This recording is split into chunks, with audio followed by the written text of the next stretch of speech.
আপনি তাকে দেখেন একটা ভোটার আছে, আপনি ক্যামেরা দেন, একটা ভোটারও নাই। বিকজ এইভাবে যদি আপনি আপনি যদি সব থাকে, একটা আতঙ্ক বিরাজ করে না।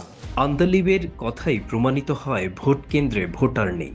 সারা বাংলাদেশের চিত্রই ছিল এমন। তারপরও ইউনূসের সাজানো প্রশাসন বলছে সন্তোষজনক ভোট কাস্টিং হয়েছে। বাংলাদেশের মানুষ সহ পৃথিবীর সকলে আজ সাক্ষী হলো ইতিহাসের সর্বকালে সর্বশ্রেষ্ঠ কারচুপির নির্বাচনের, যে নির্বাচনে জোর করে বাহিরে রাখা হয়েছে বাংলাদেশ আওয়ামী লীগকে। সারাদিনই কেন্দ্র দখল করে জাল ভোটের মহা উৎসব ছিল।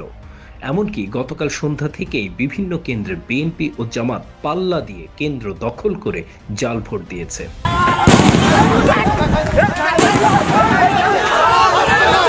মুন্সিগঞ্জ ৩ সদর উপজেলার মাঘাটি গুরুচরণ উচ্চ বিদ্যালয় কেন্দ্রের সামনে ভোট গ্রহণ চলাকালে পরপর অন্তত ১২টি ককটেল বিস্ফোরণ হয়। এই ঘটনায় আতঙ্ক ছড়িয়ে পড়লে ১৫ মিনিট বন্ধ থাকে কেন্দ্রটির ভোট কেন্দ্র। খবর পেয়ে জেলা পুলিশ সুপার ঘটনাস্থল পরিদর্শন করে কেন্দ্রটিতে অতিরিক্ত পুলিশ মোতায়েন করেন।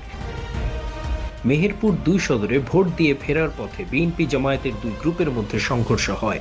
এই ঘটনায় ২ জন আহত হন।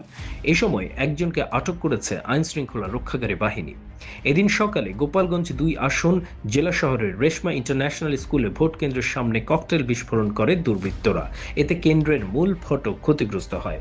এ সময় ভোট কেন্দ্রের দায়িত্বরত ২ আনসার সদস্য ও ভোটারের সঙ্গে আসা এক শিশু আহত হয়।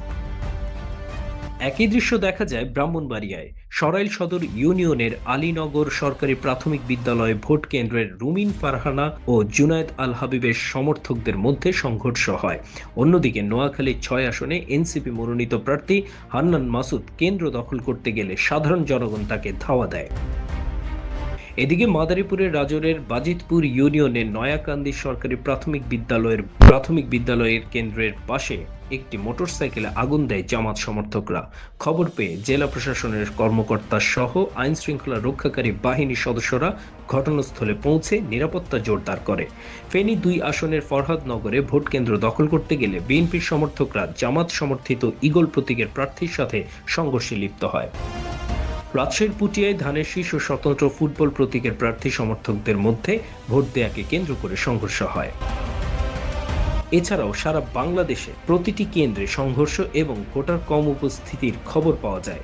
১২ ফেব্রুয়ারির এমন নির্লজ্জ নির্বাচন জনগণ এভাবে প্রত্যাখ্যান করে প্রমাণ করে দিল আওয়ামী লীগহীন কোনো নির্বাচন কখনোই জাতি মেনে নেবে না।